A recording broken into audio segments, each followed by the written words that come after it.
नमस्कार दोस्तों, मेरा नाम है भालचंद्र। ब्रह्मांड सिद्ध एस्ट्रो में आप सभी का स्वागत है।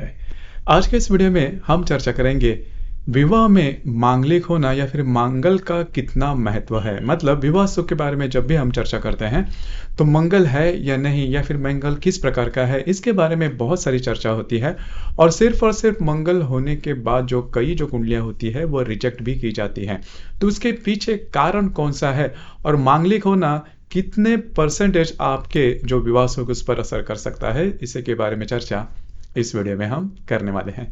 अमूमन तौर पर जो भी विवाह सुख जो लड़के या फिर लड़कियां होती हैं, उनके अरेंज मैरिज में ये बात ज़्यादा देखी जाती है कि कुंडली में मांगलिक दोष है या नहीं, या फिर है तो वो किस प्रकार का है। सबसे पहले हम ये जान लेते हैं कि कुंडली में यदि 1, 4, 7, 8 और 12 यह जो स्थान होते हैं, इन स्थानों में यदि किसी भी राशि का यदि मंगल है तो उसे मांगलिक है इस प्रकार से कहा जाता है, या फिर वो जो दोष है वो मांगलिक दोष कहा जाता है। और इसी वजह से कई ऐसी जो कुंडलियां होती है वो रिजेक्ट की जाती है। और कई दफ़ा हम ये भी देखते हैं कि जो व्यक्ति होता है वो मांगलिक देखने से ही बहुत ज़्यादा कतराता है और विवाह सुख के बारे में काफ़ी ज़्यादा एक्सट्रीम लेवल तक जो बातें हैं वो बोली जाती है। लेकिन इसका सही मायने में अर्थ क्या है? देखिए, होता क्या है, ये तो बात ठीक है, यह बात बराबर भी है कि मंगल जिस भी स्थान में जाता है उस स्थान से रिलेटेड जो भी बातें होती है, उस स्थान से रिलेटेड जो भी फल होते हैं, उसके संदर्भ में कुछ प्रॉब्लम कॉम्प्लिकेशंस आपको दे सकता है। लेकिन विवाह सुख के बारे में देखा जाए तो विवाह सुख के लिए कई जो मापदंड है वो देखे जा सकते हैं, और उसी में का जो एक भाग है जो कि मांगलिक होना है।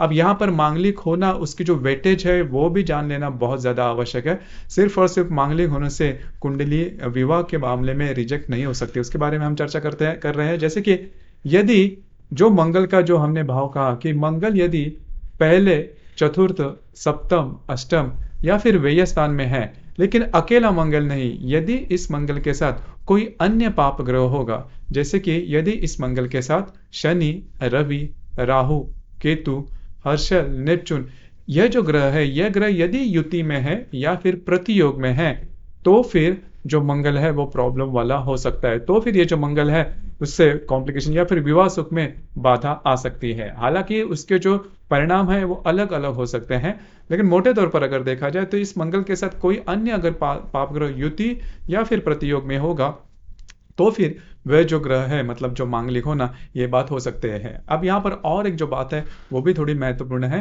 कि मंगल कौन से नक्षत्र में है।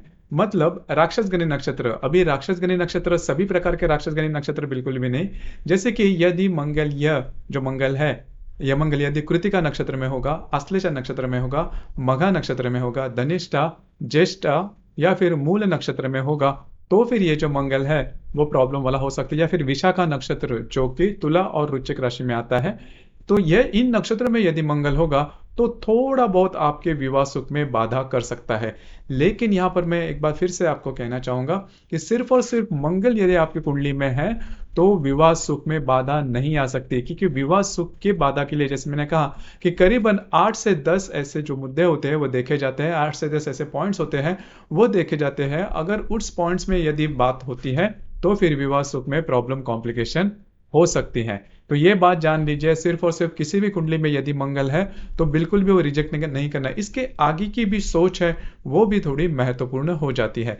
जैसे कि अब हमने ये बात कही कि जो मंगल है, यह मंगल यदि आपके लगन कुंडली में 1, 4, 7, 8, 12 इन स्थानों में किसी अन्य पाप ग्रह के युति या फिर प्रतियोग में होगा। लेकिन इससे भी थोड़ी सी आगे की सोच भी थोड़ी महत्वपूर्ण है।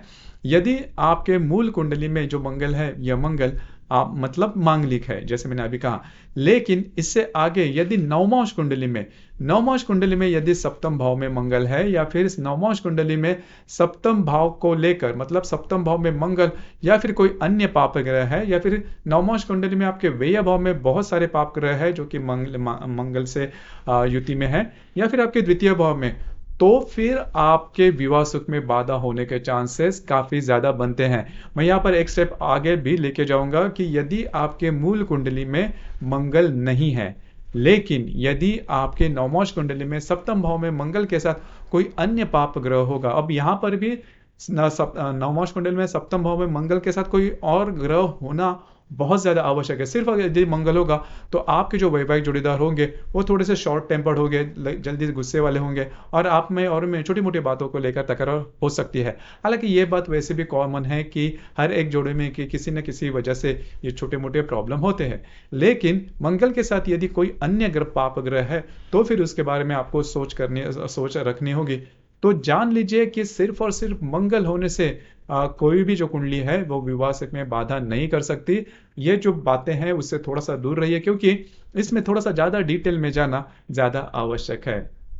आपको ये वीडियो कैसे लगा, आपने किस प्रकार से अनुभव किया, नीचे कमेंट बॉक्स में जरूर कमेंट करना। इसी प्रकार के अन्य जो वीडियो है, सामान्यतः हमारे मन में जो भी प्रश्न आते हैं कुंडली के बारे में या फिर ज्योतिष के बारे में, जिसके बारे में आप खुद भी जान सकते हो, खुद भी सोच सकते हो, तो इसी प्रकार के जो प्रश्न है उसके बारे में हम वीडियो ला रहे हैं। उसकी जो लिंक है वो इस वीडियो के अंत में भी दी जाएगी, जरूर इस लिंक पर जाना।